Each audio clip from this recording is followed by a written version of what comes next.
come up with something that was both important and pertinent to what I do. And the issues I mainly work on are globalization, migration, and diasporas. And of course, the Himalayan region, like all regions around the world, have those things going on and have for a while. So I thought, what I would do is basically become familiar with the collection and the museum, but then use it to bring it into a class I just started teaching on globalization. And I actually just taught my last class. Some of you, Tashi has come to speak. Both Laura and Tashi have guided groups around the museum from that class. And so this semester I can now actually finally report on how it went, because when I was officially a Rubin Fellow, I was basically designing the course and 2 bibliographies that kind of accompanied that course, but also now are can be used by anybody who's interested in the subject matter. But now I taught the course, I just finished it today, and so I can actually, kind of talk about it. And it's a course that actually our Dean Peck, started last year, called Globalization, Past, Present, and Future. And it's open to any faculty member in the Weizmann School to teach from their angle, whether, they're in cultural studies or in the social sciences or wherever.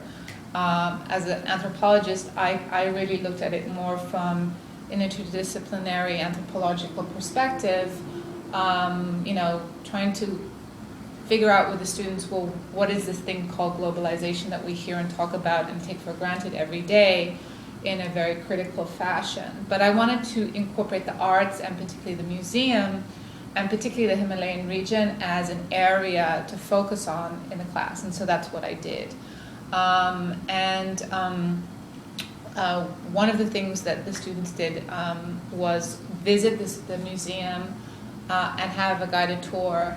And then I asked them to write their final paper, which they just handed in to me, on an object or a number of objects or a phenomenon that they could identify in the museum that had something to do with globalization. And that made them go back to the museum a number of times, right? To become, first of all, more familiar with the museum. And then this is a bit of a challenging, exercise, like identify something that you then have to write at least 7 to 10 pages on regarding the phenomenon of globalization.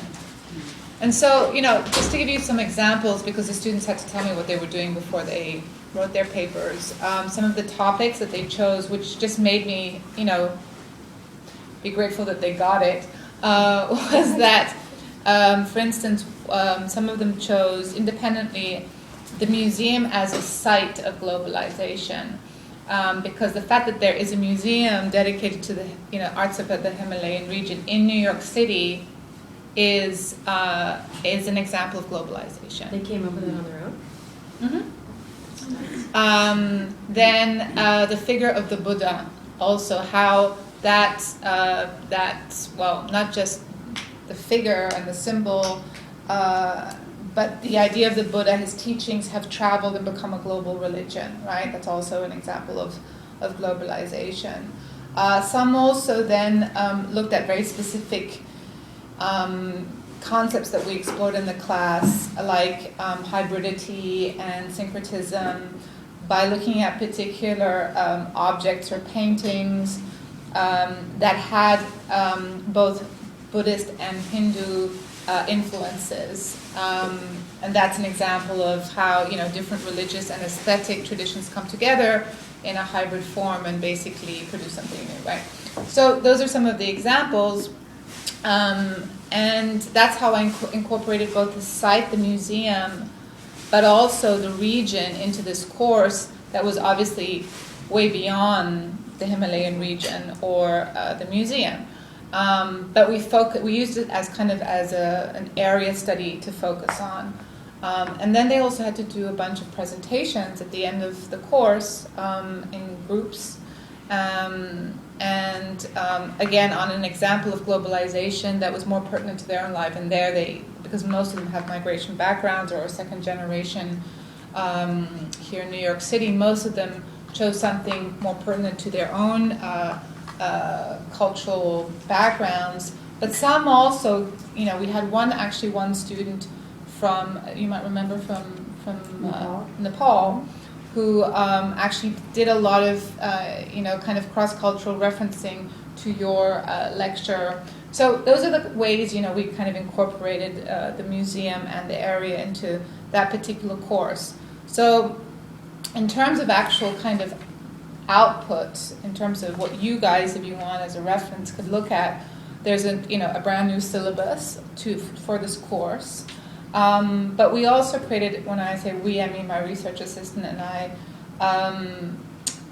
2 bibliographies. Initially it was going to just be one on globalization and the arts, with a particular focus again on the Himalayan region and sort of subgroupings. There are all these subgroupings under, migration and the different artistic genres, from the visual arts to film.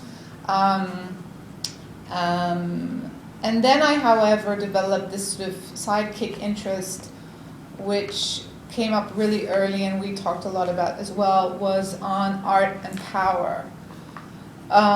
So we created a second bibliography, instead of just putting that into this sort of larger one on globalization and the arts, which of course power and politics and art are, if you want, a subcategory. But we found so much material, and I personally thought, this is really worth creating a course on. And so, but because I've never taught that course, I need to, familiarize myself with the literature first of all, and other media like film, etc., that are out there to use in a classroom setting. So that's what we did. So we now have 2 bibliographies that are open to anybody to use and look at and reference. And there's the syllabus for this course, which again is not my course. It was created by the dean, and he basically is open for anybody to teach it in any discipline, as long as you kind of try to keep it interdisciplinary, which I think is really cool, because this phenomenon can be looked at and should be looked at through different lenses and different paradigms. So now there's actually a syllabus that you can at least use as a model. And I highly recommend using the Rubin Museum as a site, not just in the way I did, but as a site for students to use to think critically about globalization, both historically, aesthetically, religiously. It kind of just offers multiple ways to experience also globalization in a way that also makes them think out of the box. So that's basically what we did. I also had a research assistant who was wonderful, who I trained, who I taught basic research methods, and who went to the museum a lot as well. And she is a student here. She's graduating now, I think in December, or when the next graduation date is. And yeah, that's basically what I did. And I both, look forward to beyond this globalization class, but using the museum in other classes as well, because I just think it's a really great way, beyond the kind of exercises I undertook this semester, but it's a great way, because I realized, in Living Color this semester, how few of my students had ever been to a museum. Like we talked about this, we knew this theoretically, but it's a whole different thing when you see it. And you also then see how, when they go and they have a guided tour, and then they're actually pushed to go back because they have an assignment, and then they go back and then they come and tell you things like, I went and, I saw this, and they get kind of inspired, when they feel that they're welcome and they're included, and yeah, it's interesting just psychologically what happens to them, because again, many of these students have, I think just without thinking about it, internalized this idea of the arts, particularly in New York City, being for people with money. And unfortunately, that is the case